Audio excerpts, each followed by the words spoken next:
কিন্তু থিমটা উন্মোচন হলো স্বর্গ রাজ্য। ঠাকুরটা একটা অন্যতম, একটা অন্য রকম ঠাকুর, একটু অন্যরকম একটা রূপকী স্বর্গরাজ্য যাকে বলে। হ্যালো বন্ধুরা, তো কেমন আছো তোমরা সবাই? আমি আজকে চলে এসেছি তোমাদের জন্য আরও একটা নতুন ভিডিও নিয়ে।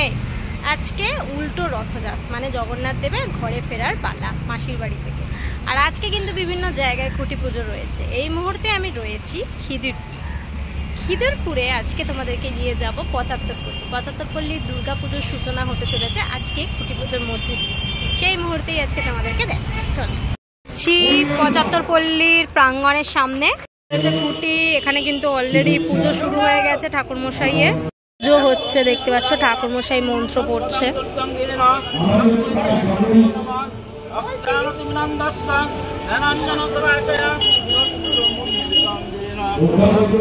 ঠাকুরের একটা সুন্দর ছবি রয়েছে, ফটো ফ্রেম, তার সামনে ঠিক ঘরটা স্থাপন করা হয়েছে। সেখানে ঠাকুরমশাই মন্ত্র পড়ছে, পুজো হচ্ছে। যেখানটা খুঁটিস্থান স্থাপন করা হবে তার ব্যাকগ্রাউন্ডে একটা ব্যানার রয়েছে ৭৫পল্লী সার্বজনীন দুর্গোৎসব কমিটি। এই রয়েছে একটা সুন্দর চালচিত্র মতন করে ডিজাইন করা রয়েছে।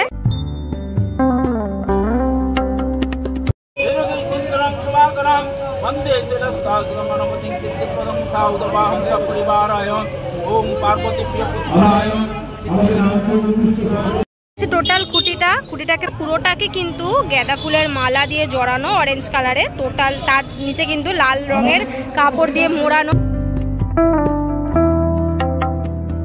চলছে, দেখতে পাচ্ছ। স্টেজটাকে সাজানো, স্টেজে এখন বরণ পর্ব চলছে।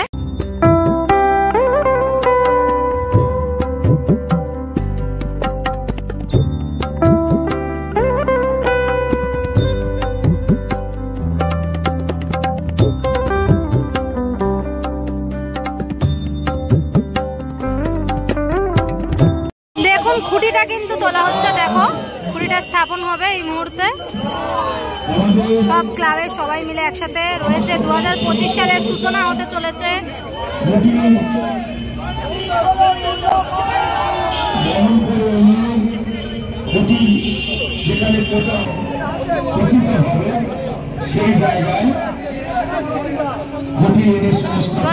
সালের সূচনা হলো, শারদ সূচনা ৭৫পল্লীর, দেখতে পাচ্ছ ইতিমধ্যেই।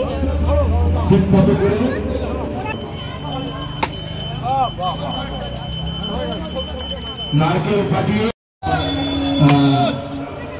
তিনি নারকেল ফাটালেন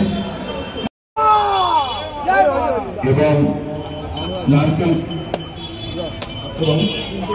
আরতি শুরু হয়ে গেছে, দেখতে পাচ্ছ খুঁটি স্থাপনের পরেই। এখানে আরতি হচ্ছে, মায়ের আরতি হচ্ছে। আরতির সাথে সাথে মাটি দেওয়ার কাজও হচ্ছিল এবং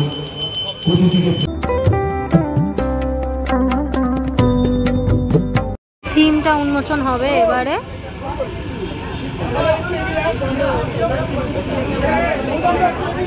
বেশ সুন্দর একটা ইউনিক কনসেপ্টে কিন্তু থিমটা উন্মোচন হলো স্বর্গরাজ্য থিম রয়েছে, দেখতে পাচ্ছ।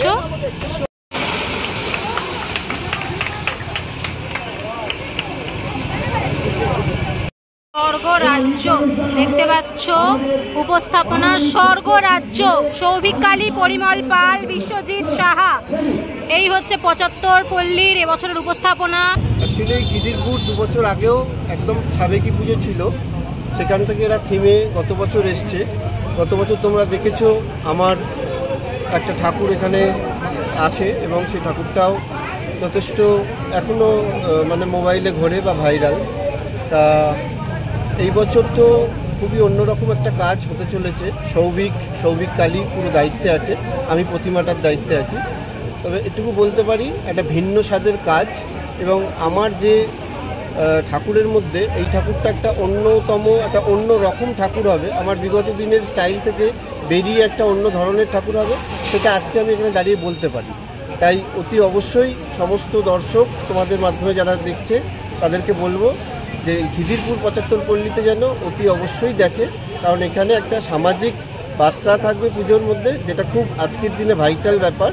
সেইটা যেন এসে দেখে, এবং দেখলে আমি বলতে পারি একটা ভিন্ন স্বাদের কাজ তারা দেখতে পাবে, দেখলে আনন্দ পাবে। অ্যাকচুয়ালি প্রতিমা তো আমি দীর্ঘদিন থেকে করে আসছি, 2000 সাল থেকে।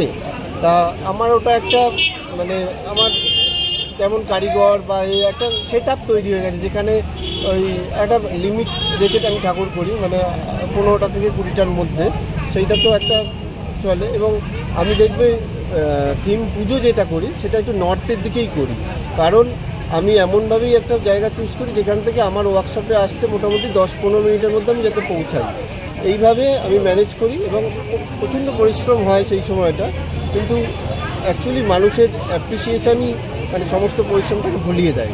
তাই এটা কোনো ব্যাপার না, দীর্ঘদিন ধরে করে আসছি এবং আগামী দিনেও করব। এই ক্লাবের মানুষ মানে খুবই ভালো, এরা এত উদ্যোগী যে থিম পুজোর জন্য, সেটা অনেক পুজোই আমি মানে অন্যদের থেকে অনেক বেশি উদ্যোগ এদের। হ্যাঁ, তা আমি মনে করি যে এদের একটা ভালো পুরস্কার বা ভালো কিছু পেলে এরা আরও এগিয়ে যাবে বা আরও কিছু হবে, সেটা আমি এবং সৌভিক দুজনেই চেষ্টা করব এদের যাতে একটা ভালো কিছু কাজ উপহার দেওয়া যায়। অনেক ধন্যবাদ। Thank you so much. কাজ সম্পর্কে আমি এখন ডিটেল কিছু বলছি না। আমি আজকে পোস্টারটা লঞ্চ করেছি, স্বর্গরাজ্য। স্বর্গরাজ্য বলতে আমরা যে সাধারণত মানে আমাদের যে কনসেপ্ট, স্বর্গরাজ্য মানে একটা ড্রামাটিক ব্যাপার, হ্যাঁ, সেই ব্যাপারটা এখানে থাকবে না। হ্যাঁ, মানে একটু অন্যরকম একটা রূপকী স্বর্গরাজ্য যাকে বলে। হ্যাঁ, এটা ক্রমশ প্রকাশ। স্বর্গরাজ্য বলতে কি সেটা তখন বুঝতে পারবেন যখন ওপেনিং হয়ে যাবে। তবে একটা অন্য ধরনের কিছু বার্তা থাকছে। হ্যাঁ, ডেফিনেটলি এনভায়রনমেন্টাল ইস্যু নিয়েই কাজ হবে। পরিমলদার সাথে তো আমি লাস্ট 3 বছর দুটো পুজো করেছি ঠাকুরিয়াতে। ওইটা তো পরিমলদাই আমার ঠাকুর করে, এই বছর পরিমলদাই আমার ঠাকুর করছে। আমাদের দুজনের কোলাবোরেশন খুবই ভালো, মানে আন্ডারস্ট্যান্ডিং আছে। আমি যেটা বলি পরিমলদা বুঝতে পারে খুব সহজে, পরিমলদা যেটা বলে আমি বুঝতে পারি। পরিমলদা যেহেতু সিনিয়র, আমার ছোটো ছোটো ভুলগুলো আমি পরিমলদার কাছে গিয়ে কনসাল্ট করি যে দাদা দেখো এটা আমার ঠিক হচ্ছে কিনা। পরিমলদা সেগুলো আমাকে শুধরে দেয় যদি কিছু ভুল থাকে। এরকমভাবে আমরা দুজনে কাজ করি। সেটা তো চ্যালেঞ্জেরই, কারণ পাশাপাশি বড় বড় পুজো আছে, বাজেটও বিগ বাজেট, যেমন 25 পল্লী শারদিয়া, একটু বিগ বাজেট। তার মধ্যেও আমরা ছোটো বাজেটের মধ্যে একটা ভালো কাজ উপস্থাপনা করার চেষ্টা করছি এবং একটা অন্য ধরনের কাজ করার চেষ্টা করছি। আশা করি সবার ভালো লাগবে কাজটা, মানে এসে নিরাশ হবে না। কাজ আমাদের 10 তারিখ থেকে শুরু হবে। Thank you so much. খুঁটি পুজোর মধ্যে দিয়ে খিদিরপুর 75 পল্লী দুর্গোৎসবের সূচনা হয়ে গেল 2025 সালে।